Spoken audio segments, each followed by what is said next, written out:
अस्सलाम वालेकुम dear students. आज इस लेक्चर में जो है हम जो अंडरस्टैंड करेंगे वो हमारी next category of design patterns हैं।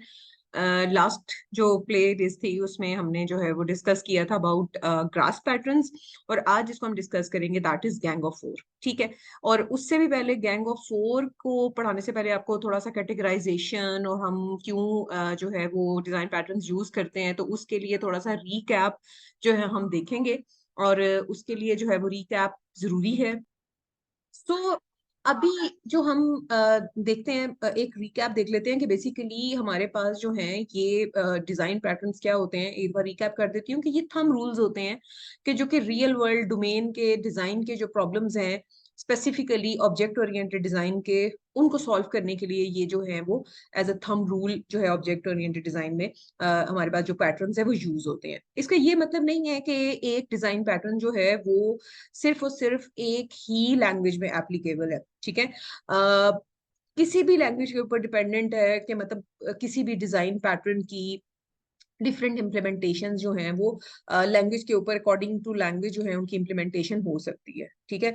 और हर लैंग्वेज जो भी आप ऑब्जेक्ट ओरिएंटेड लैंग्वेज आप देखेंगे, इसीलिए मैंने अभी जो है वो एग्जांपल्स में भी सी शार्प, जावा, सी प्लस प्लस, इन सब की जो है वो एग्जांपल्स रखी हैं कि उनकी इन डिजाइन पैटर्न्स को ना इम्प्लीमेंट करने की एक स्ट्रैटेजी, एक मैकेनिज्म जो है वो डिफरेंट है। तो ये था रिकैप। और उसके बाद जो है हम अब आगे चल रहे हैं, तो वही बात है कि what is it is journal reusable solution to a commonly occurring problem in software engineering, right. इसके ऊपर हमने काफी दफा डिस्कशन की है कि ये क्या है, कि ये एक रीयूजेबल सोल्यूशन होता है, राइट। और कॉमनली अकरिंग प्रॉब्लम्स जो भी सॉफ्टवेयर इंजीनियरिंग में डिजाइन के दौरान जो हम सॉफ्टवेयर को आर्किटेक्ट कर रहे हैं, सॉफ्टवेयर को डिजाइन कर रहे हैं, डिटेल डिजाइनिंग कर रहे हैं, तो उनमें जो आने वाले रिकरिंग प्रॉब्लम्स हैं उनके लिए ये क्या है, ट्राइड एंड टेस्टेड सॉल्यूशंस है। It was just for your recap. अब जो है वो ये डिजाइन पैटर्न्स जो हैं वो एक बहुत फेमस बुक आई थी आज से ऑलमोस्ट 22-23 ईयर्स अगो, इन अक्टूबर 21। और इस बुक का नाम था elements of reusable object oriented software. ये बड़ी एक आइकॉनिक बुक थी, और इसमें जो है वो चार जो थे वो दोस्त थे, और उन्होंने जो है वो 23 डिजाइन पैटर्न्स जो हैं वो जो है वो इंट्रोड्यूस किए थे। और ये बहुत जो है एक्सपीरियंस कंप्यूटर साइंटिस्ट थे ये चारों ऑथर्स, और सीनियर सॉफ्टवेयर डेवलपर्स थे। ये जो बुक थी इसने कंप्यूटर साइंस को, जैसे कहते हैं ना, रिवोल्यूशनाइज कर दिया था। अब इसमें जो है ये भी बता रहे हैं, इसी बुक में भी इन्होंने बताया, और ये जो है इसमें इन्होंने जो है वो नाम, जैसे कि गैंग ऑफ फोर आपको पता चल रहा है, ये इन्हीं चारों के उसके ऊपर जो है ना गैंग ऑफ फोर रखा है इन्होंने। और इसको जैसे बता रहे हैं कि इसको एज अ मतलब इतनी इज्जत हासिल है कि इसे कहते हैं कि ये बाइबल ऑफ डिजाइन पैटर्न्स है। तो इसमें जो है वही बताया हुआ है कि डिजाइन पैटर्न्स हमारे वेल टेस्टेड, मतलब कह लें कि साबित किए हुए सॉल्यूशंस हैं, या आप इन्हें कह लें कि टेम्पलेट्स हैं, कि जिनको इस्तेमाल करने से हम अपने सॉफ्टवेयर सॉल्यूशंस को इन अ बेटर वे डिजाइन कर सकते हैं। अब इन ऑथर्स के मुताबिक ये जो जितने भी हमारे पास डिजाइन पैटर्न्स हैं, कलेक्टिवली अगर बात की जाए, तो ये कुछ ऑब्जेक्ट ओरिएंटेड प्रिंसिपल्स हैं, डिजाइन प्रिंसिपल्स हैं, जिनके ऊपर बेस करते हैं। जिनमें से सबसे पहला क्या है कि वो जो फोकस करते हैं वो क्या है, कि आप प्रोग्राम जब करें तो इंटरफेसेस के बेस पे करें, not on the basis of implementation. ठीक है। यानी कि ऑथर्स जो हैं ये चारों के चारों, इन जितने भी ये फैमिली है गैंग ऑफ फोर के पैटर्न्स की, वो ज्यादा फोकस किसके ऊपर है, इंटरफेसेस के ऊपर। और ये ज्यादा फेवर किसको कर रहे हैं, ऑब्जेक्ट ऑब्जेक्ट कॉम्पोजिशंस को, यानी कि हैज अ रिलेशन को ओवर इज अ रिलेशनशिप। तो ऑथर्स जो हैं वो हैज अ रिलेशन को जो है वो ज्यादा as compare to is a के ऊपर उन्होंने जो है वो फोकस किया है।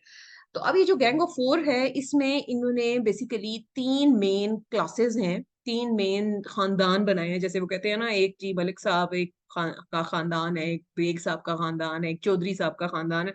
तो क्या किया इन्होंने जी, तीन खानदान बना दिए, और इन तीन खानदानों के अंदर उन 23 पैटर्न्स को जो है ना उन्होंने सेट कर दिया। अब ये जो पहला खानदान है ना, क्रिएशनल, राइट। अब ये जो क्रिएशनल का खानदान है, इसके अंदर जो हमारे पास पैटर्न्स हैं, वो किसके ऊपर फोकस करते हैं, वो यूज किए जाते हैं ऑब्जेक्ट्स की क्रिएशन के लिए, कि ऑब्जेक्ट्स कैसे क्रिएट करें। और जो दूसरा खानदान है स्ट्रक्चरल, ये किसके ऊपर फोकस कर रहा है, ऑब्जेक्ट्स की या क्लासेस के दरमियान में रिलेशनशिप के ऊपर। और जो आखिरी हमारा खानदान है जो बिहेवियर वाला है फैमिली, वो किसके ऊपर फोकस कर रहा है, कि आप मतलब कह लें कि ऑब्जेक्ट की जो कम्युनिकेशन है, ऑब्जेक्ट्स की जो इंटरेक्शन है एक दूसरे के साथ, जिससे एक टास्क कंप्लीट होता है। आपको पता है ऑब्जेक्ट्स जो हैं वो इंटरेक्शंस के थ्रू, कम्युनिकेशन के थ्रू, मैसेज पासिंग के थ्रू एक दूसरे से कम्युनिकेट करते हैं। तो उसके ऊपर जो है वो इसका फोकस है। अब फर्दर हम देखते हैं। अब सबसे पहले ये कि जब भी हमें कोई चीज हम शुरू करते हैं, कुछ नया पढ़ना शुरू करते हैं, तो सबसे पहले हमारे दिमाग में आता है कि हाँ जी पर्पस, आखिर करना क्यों है। दिमाग में आता है आखिर एदा मकसद की है, जेह्ड़े इन्नी टेंशन असी पालनी है जाके अगे, ओदा आखिर मकसद की है, पीछे की पर्पस है। तो जी हम समझते हैं इसका मकसद सबसे पहले कि ये जो डिजाइन पैटर्न्स हैं वो किस तरह के प्रॉब्लम सॉल्व कर रहे हैं, और इनका जो है वो मेन पर्पस पर्पस क्या है। तो इनके हैं जी तीन मेन पर्पसेस, तीन वही जो मैंने आपको बताया, फैमिलीज जिनके अंदर इनको डिवाइड किया है। सबसे पहले जो है वो क्रिएशनल, राइट। अब ये देख रहे हैं आप, क्रिएशनल के अंदर जो है वो ऑलमोस्ट 5 जो है वो पैटर्न्स हैं।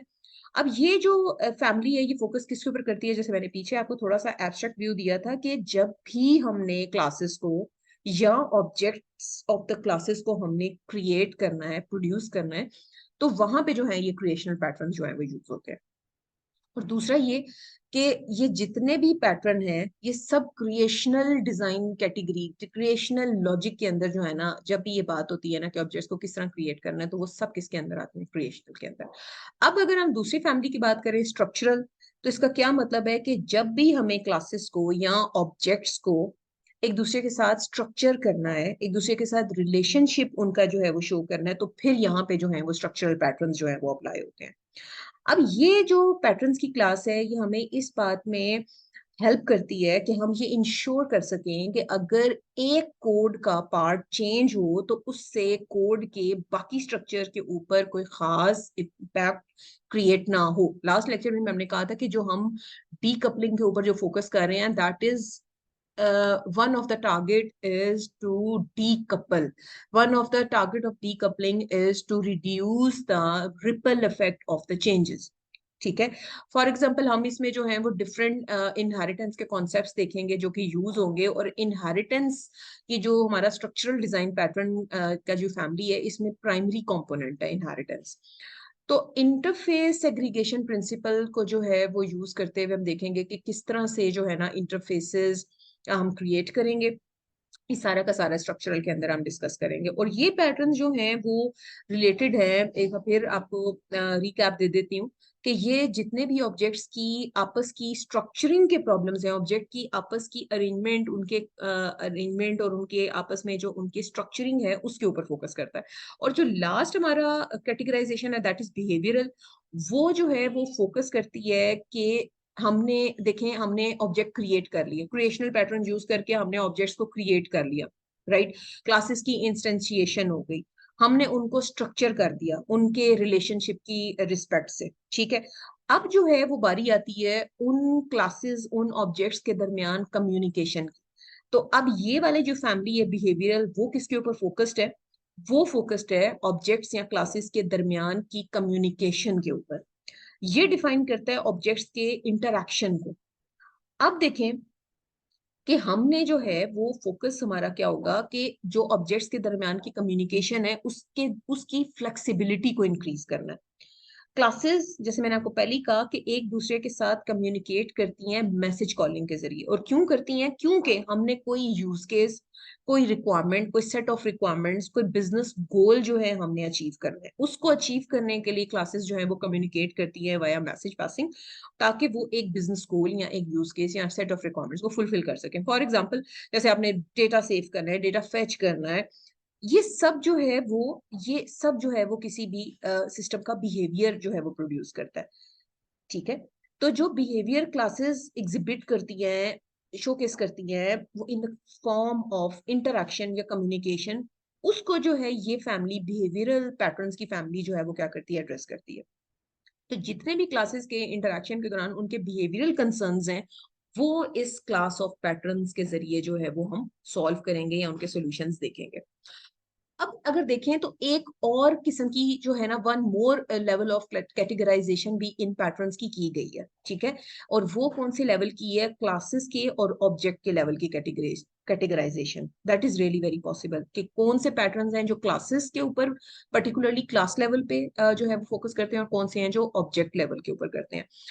कुछ जो पैटर्न्स इसमें से हैं वो सिर्फ क्लास लेवल के ऊपर जो है ना फोकस करते हैं, और कुछ जो हैं वो ऑब्जेक्ट लेवल के ऊपर। मैक्सिमम अगर देखें, मैक्सिमम पैटर्न्स इन जितने भी 23 पैटर्न्स हैं, 24 पैटर्न्स हैं ऑलमोस्ट, मैक्सिमम पैटर्न्स जो हैं वो क्लासेस सॉरी ऑब्जेक्ट लेवल के ऊपर जो है ना एप्लीकेबल है। उनमें से कोई 3-4 पैटर्न्स ऐसे हैं जो क्लासेस के लेवल के ऊपर जो है ना वो एप्लीकेबल है। अब क्वेश्चन जो दिमाग में आता है वो ये है कि हम इन पैटर्न्स को ऑब्जेक्ट्स और क्लासेस की बेस पे क्यों डिवाइड करें, राइट? फॉर एग्जाम्पल, अगर हमने क्रिएशनल पैटर्न को देखना है क्लास लेवल पे या ऑब्जेक्ट लेवल पे, तो वो क्या है, वो हमें ये बताएंगे कि ऑब्जेक्ट्स को, क्लासेस को, सॉरी क्लासेस को कैसे क्रिएट करना है, और उन क्लासेस से जो ऑब्जेक्ट क्रिएट होने हैं वो किस तरह क्रिएट होंगे। हमारा ये फोकस होगा स्ट्रक्चरल में। और स्ट्रक्चरल क्लास पैटर्न जो है वो हमें ये बताएंगे कि हमने इनहेरिटेंस को कैसे प्रॉपरली यूज करना है। और जो स्ट्रक्चरल ऑब्जेक्ट पैटर्न्स हैं वो हमें ये बताएंगे कि अब उन ऑब्जेक्ट्स को हमने आपस में असेंबल कैसे करना है। अब जो हमारे पास बिहेवियरल क्लास पैटर्न्स हैं वो किस बारे में हमें गाइड कर रहे हैं कि हमने किस तरह इनहेरिटेंस को, क्लासेस के आपस में किस तरह से कंट्रोल फ्लो को, जब कोई एल्गोरिदम यूज करना है तो किसी बिजनेस गोल को अचीव करने के लिए हमने कैसे उनको, उनके क्लास के कंट्रोल फ्लो और इनहेरिटेंस को हमने जो है ना वो यूटिलाइज करना है। जबकि बिहेवियरल ऑब्जेक्ट पैटर्न्स जो है वो हमें क्या बताएंगे कि हम उन क्रिएटेड ऑब्जेक्ट्स के अराउंड एल्गोरिदम किस तरह लिखें कि जो भी हम कोई काम करवाना चाह रहे हैं, कोई रिक्वायरमेंट कंप्लीट कराना चाह रहे हैं, वो किस तरह से कंप्लीट होगी जब हमारे पास हमें डेफिनेटली मल्टीपल ऑब्जेक्ट्स को आपस में कोलैबोरेट करवाना है। तो ये सब जो है वो आपको इन सब पैटर्न्स को बारी बारी समझने के लिए, उससे पहले आपको ये जानना बहुत जरूरी है। तो अब अगर मैं समराइज करूं अभी तक की टॉक को, तो ये है कि अब पर्टिकुलरली दिमाग में ये आता है कि हम इसकी इतनी कैटेगराइजेशन क्यों करें। तो हम जो है वो पर्टिकुलर पैटर्न देखना चाह रहे हैं, देखना देखेंगे भी कि एक पर्टिकुलर पैटर्न फैमिली से बिलोंग करता है। जो हमने क्या देखा, क्रिएशनल, स्ट्रक्चरल और बिहेवियरल। तो हमें एक आइडिया होना चाहिए कि जब भी हम कोई पैटर्न अब आगे डिस्कस करेंगे, और मैं कहूंगी फॉर एग्जांपल कि फैक्ट्री पैटर्न अभी हम डिस्कस करेंगे और वो क्रिएशनल फैमिली से बिलोंग करता है, गैंग ऑफ फोर की, तो आपको पता होना चाहिए कि हम किस किस्म के फैमिली प्रॉब्लम को, आप ये समझें, हम किस तरह के प्रॉब्लम को जो है वो हम एड्रेस करने चाह रहे हैं, और वो किस फैमिली से बिलोंग करता है, और उसका टेम्परामेंट क्या है, उसका फंडामेंटल, उसका अंडरलाइन रेशनल क्या है, राइट? तो आपको ये पता होना चाहिए। हमें अब ये बात याद रखनी है कि हम सारे के सारे, बहुत इंपॉर्टेंट बात है ये जो स्टूडेंट्स को नहीं समझ आती, या चाहे जितने मर्जी सीनियर डेवलपर्स हैं उनको नहीं समझ आती, कि हमने इनको मेमोराइज नहीं करना। ये हमें ईज प्रोवाइड करते हैं। किस तरह? हमें इनको सीखना है, हमें इनको समझना है इन सारे पैटर्न्स को, और हमें हमारे पैटर्न की रिस्पेक्ट से प्रॉब्लम्स को सॉल्व करने का एक नोहा होना चाहिए, और हमने प्रॉब्लम्स को सॉल्व करने की कोशिश करनी है इन पैटर्न्स को यूज करते हुए। अब पैटर्न्स फिक्स नहीं है, ये क्या है कि ये विद रिस्पेक्ट टू जैसे जैसे नई टेक्नोलॉजी आती है, लैंग्वेजेस आती हैं, तो पैटर्न्स भी जो क्या होते हैं उनके अंदर भी रिवॉल्व होते हैं। अब यहाँ पे आपको पता है कि हम, आपने जरूर पढ़ा होगा कि 80-20 का रूल है, प्रोजेक्ट मैनेजमेंट में भी यूज होता है और काफी डोमेन्स में यूज होता है। यहाँ पे भी 80-20 का रूल जो है वो अप्लाई होता है कि जो 20% ऑफ द पैटर्न्स है ना वो 80% ऑफ द टाइम यूज कर रहे होते हैं आप। जैसे अभी 80-20 का रूल आपको पता होगा कि अगर आपके जो है वो फोन बुक में काफी सारे कॉन्टेक्ट्स हैं, तो उनमें से कोई 20% ही कॉन्टेक्ट्स ऐसे हैं जो कि आप फ्रिक्वेंट बेसिस पे आप उनसे जो है ना वो कम्युनिकेशन कर रहे होते हैं। तो यहाँ पे भी वही 80-20 का रूल है कि 20% ऑफ द डिजाइन पैटर्न्स ऐसे हैं कि जो हम ज्यादा maximum 80% of the time use कर रहे होते हैं, और जो रिमेनिंग 80% है वो ड्यूरिंग डेवलपमेंट जर्नी जैसे जैसे सिचुएशन आती जाती है, मे और मे नॉट, आप उसको जो है ना वो यू वुड यूज दैम। तो अब क्या है कि जब भी आपने कोई प्रॉब्लम आपके सामने आया है, तो आपने क्या करना है, आपको पता होना चाहिए, आपको आपको अपने कंसर्न्ड पैटर्न का पता होना चाहिए कि कौन सा पैटर्न किस प्रॉब्लम को सॉल्व करने के लिए यूज होता है। आपको कोई सिचुएशन ऐसी आई है, आपने फिगर आउट करना है अपना प्रॉब्लम, और आपने क्या करना है, आपने बीइंग इन एक जूनियर सॉफ्टवेयर इंजीनियर या software designer, your task is to map them, right? What's the problem, and what is the pattern that suits your condition, your situation, and what is the solution that particular problem pattern particular design pattern is offering you. I hope आपको ये जो है वो अभी तक का concept जितना भी हमें समझा है आपको समझ आया होगा। अब हम इंशाल्लाह आहिस्ता आहिस्ता ये जितने भी गैंग ऑफ फोर के पैटर्न्स हैं हम उनको आहिस्ता आहिस्ता अंडरस्टैंड करते जाते हैं। थैंक यू, या मान अल्लाह।